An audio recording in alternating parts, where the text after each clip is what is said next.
Emmanuel Jean-Michel Frédéric Macron was born on December 21, 1977, in Amiens, France. The eldest child of two doctors, Macron distinguished himself with his intellect at an early age, displaying an aptitude for literature, politics and theatre. After attending the local Jesuit school at Providence, Macron completed his high school education at the prestigious Lycée Henri IV in Paris. He went on to study philosophy at Nanterre University and public affairs at Sciences Po, before graduating from the elite École Nationale d'Administration in 2004. After graduation, Macron went to work for the French Finance Ministry as an inspector. Forging powerful connections, he was tapped by President Nicolas Sarkozy in 2007 to join the bipartisan Italy Commission on Economic Growth.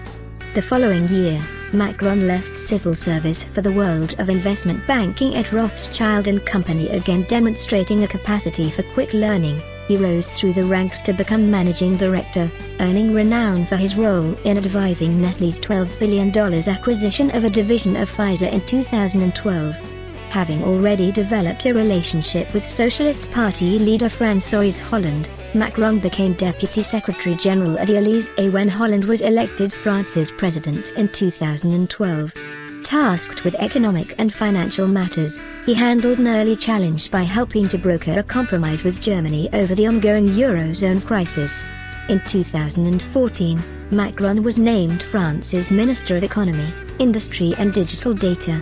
The following year, he formulated a collection of deregulatory measures to aid the economy, but after some 200 hours of parliamentary debates, the government invoked a little-used clause to bypass the chamber and ran through what became known as Macron's Law.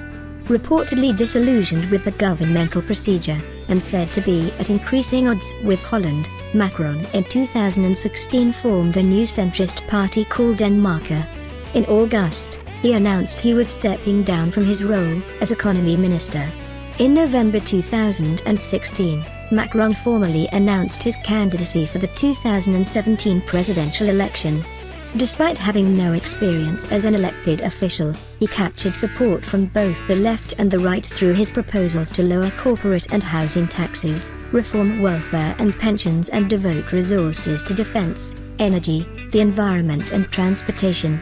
Aided by favorable media coverage and the stumbles of more experienced opponents, the 39-year-old surged to the front of the polls. The conclusion of the first round of voting on April 23 saw him finish first, ahead of Marine Le Pen of the National Front, marking the first time since the formation of the French Fifth Republic in 1958 that none of the traditional right-left parties were represented in the final round.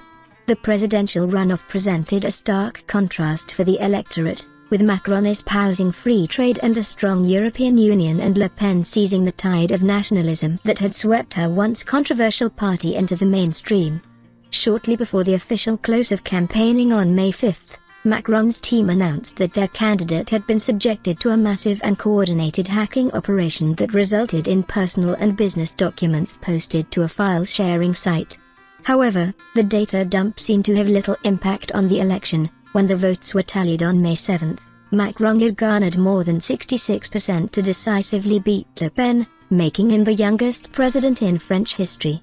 Macron has drawn attention for his romantic life. While attending high school in Amiens, he fell in love with his drama teacher, Brigitte Tronux, 24 years his senior and then a married mother of 3. Their affair was put on hold when he left for Paris, but they eventually resumed their romance and were married in 2007. Macron is the only member of his immediate family who did not pursue a career in medicine. Following in the footsteps of their parents, his younger brother became a cardiologist and his sister a nephrologist.